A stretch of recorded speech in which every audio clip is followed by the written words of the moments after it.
Tēnā koe. Porto Williams. Tēnā koe, Mr Speaker. Thank you very much.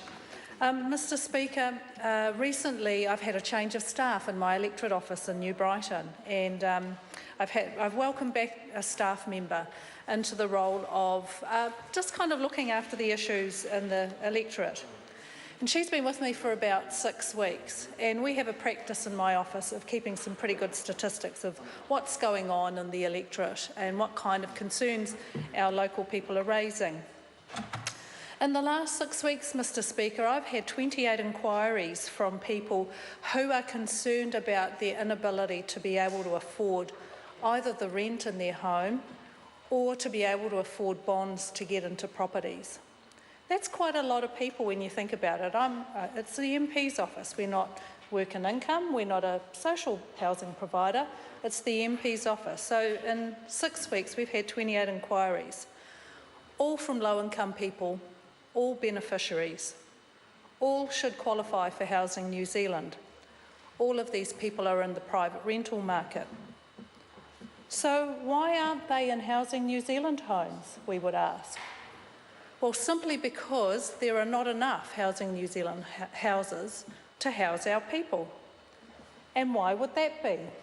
Well, that's because the government has been on this mission to sell off what is actually its core responsibility to people, and that is to house it.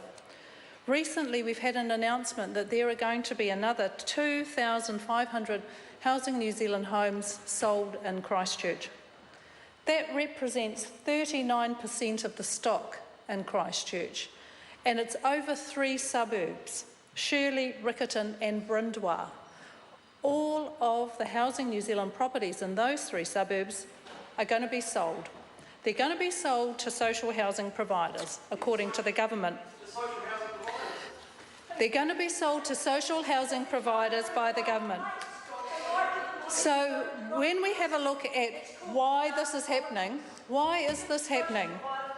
And is there support within the social housing providers for this? Well, let's have a look at what the government has tried to do in Invercargill and Horowhenua. A similar scheme failed to sell 348 homes in Invercargill, and I think about 150 in Horowhenua, because we just cannot make this work. It cannot work. Where is the money coming from? Where is the capital going to come from for these 2,500 homes that we're going to sell in Christchurch?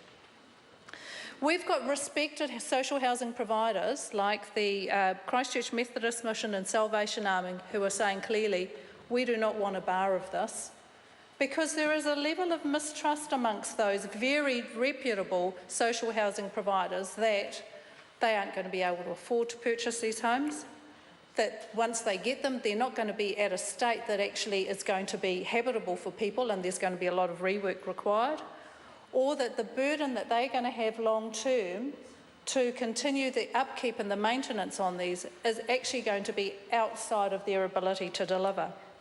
And they want to deliver. They want to deliver good quality housing for the people of Canterbury. Will this increase the number of social housing homes in Canterbury? It certainly will not. Will it improve the quality of that housing? I don't think so. Let's have a look at what the Minister said. The Minister said, in Christchurch, Housing New Zealand has done an excellent job of repairing and rebuilding its earthquake-damaged stock, but 1 in 5 of these properties is underutilised. He then goes on to say, we now have an opportunity for a private provider to renew, reconfigure, develop these properties to much better match demand and finish earthquake remediation work. Finish earthquake remediation work. The government is going to sell off Housing New Zealand homes that haven't had their earthquake remediation work completed.